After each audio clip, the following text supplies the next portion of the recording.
Say this 100 times before. Outcomes are a distraction. Focusing on the process of what you have to do to get the outcome is the most important thing you need to do.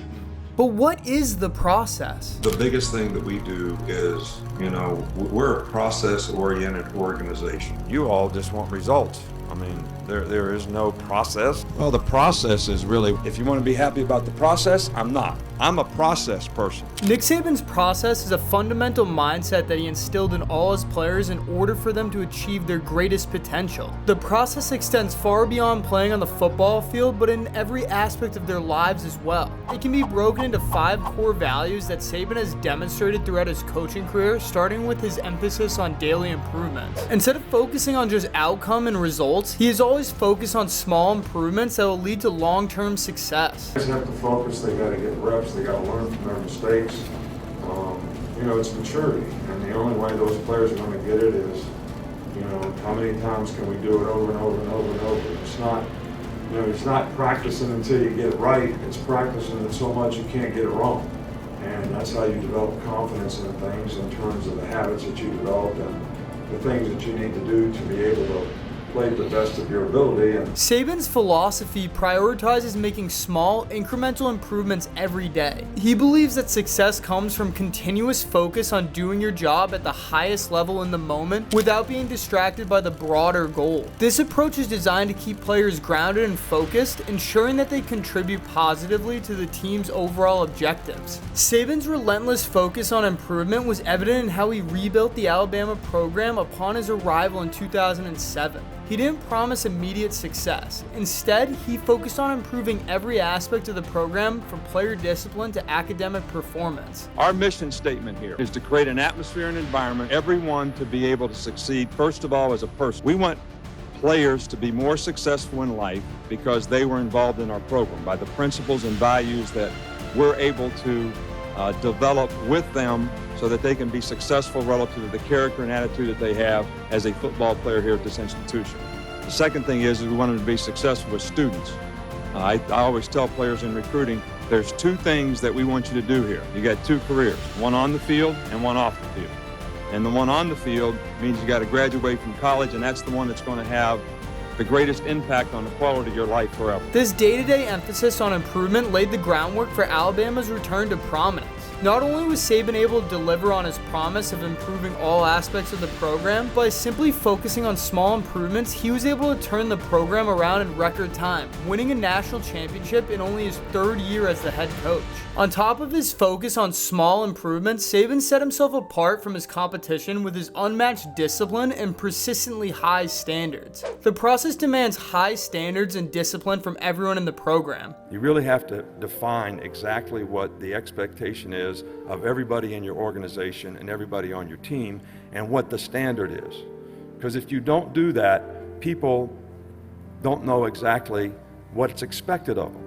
But once it is defined, you have to hold everybody accountable to that. Because mediocre people don't like high achievers, and high achievers don't like mediocre people. And if you let those things coexist in your organization, you're never going to have any kind of team chemistry. Saban expects his players and coaching staff to adhere strictly to the principles of hard work, dedication, and accountability. Most people would say they want to be great, but when it comes time to put in the effort and energy, they fall short. Nick Saban was able to get his players to buy into these standards by making them part of his process for growth and ultimately winning as a byproduct. Saban's relentless drive to instill non-results-based approach to the game of football extends into his beliefs of process-oriented goals. If you want to get happy about the results, I'm happy about the results. If you want to be happy about the process, I'm not. All right. So, and if you think because you won, you don't have to change, you got another thing coming. Even after wins, it's clear that focusing more on what needs to be done to elevate everyone on the team is more important than just the outcome itself. Saban sets specific measurable goals for practices and games that focus on execution rather than outcomes. Made good plays in the game, but we made a lot of bad plays. I hate to be negative, guys, but that's as bad as we've ever played on special teams. For instance, after this game, he might focus on improving special teams play during practice rather than the game's final score. Every week, the goal is to win the game you're playing, but Saban's developed an approach of having his players focus on something else. While at Michigan State, with the help of a psychiatrist, Saban developed this part of the process. Play every play like it has a history of life of its own, and play the next play.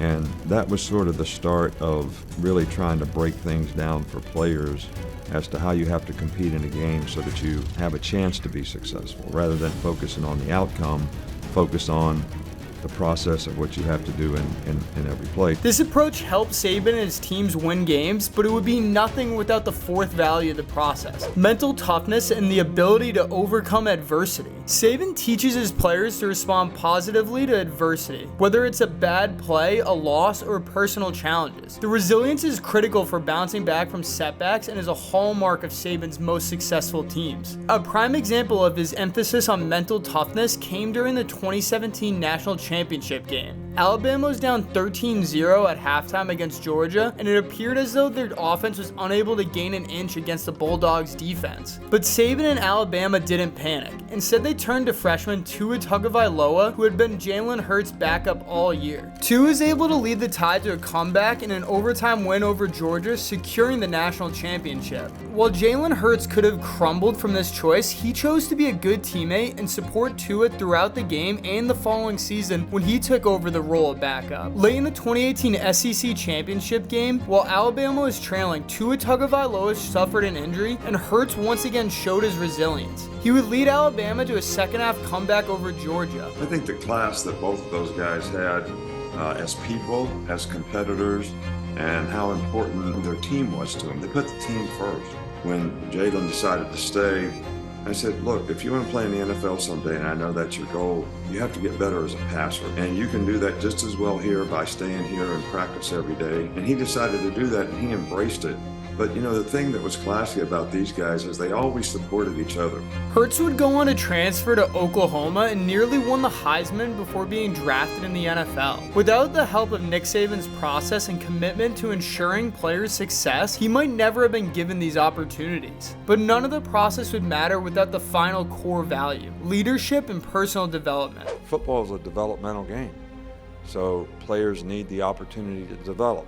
You all just want results. I mean, there is no process, so I can create an expectation for them and then kill them when they don't live up to it.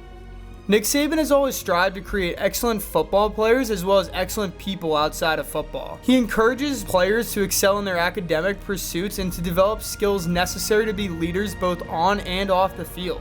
This holistic approach to development ensures that players are prepared for life after football and can be displayed when he speaks about an old Michigan State player. There's not enough for 19 and 20-year-old kids, people out there saying, why don't you give them another chance? Where do you want them to be? Do you want to be in the street, or do you want them to be here graduating? Muhsin Muhammad. Everybody in the school, every newspaper guy, everybody was killing a guy because he got in trouble and said there's no way he should be on our team. I didn't kick him off the team. I suspended him. I made him do stuff. He graduated from Michigan State. He played 15 years in the league, and he has 7 children, and his oldest daughter goes to Princeton. So my question to you is, where do you want him to be? While most coaches wouldn't take a risk of accepting players back who have been in legal trouble, Saban is not afraid to show his leadership and set an example for his team. He has always been willing to stand up for what he believes in and his players, which was demonstrated even more after the 2022 National Championship game. I'd like to say something. You know, these two guys that are sitting up here, they're not defined by one game. These guys played great for us all year. They're great competitors. They were great leaders on this team, contributed tremendously to the success of this team, and we would not be here without them.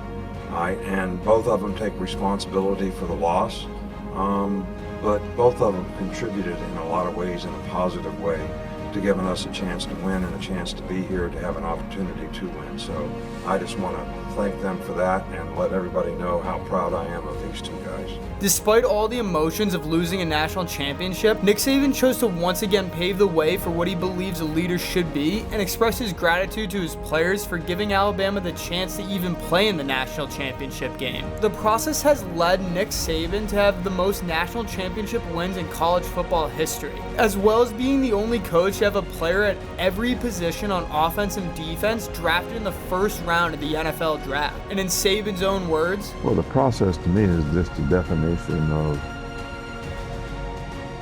the things that you have to do to accomplish the goals that you have. So obviously, if you don't have any goals or aspirations or sense of purpose in your life, then how do you define the process of what you have to do to accomplish that? So that becomes the most important thing.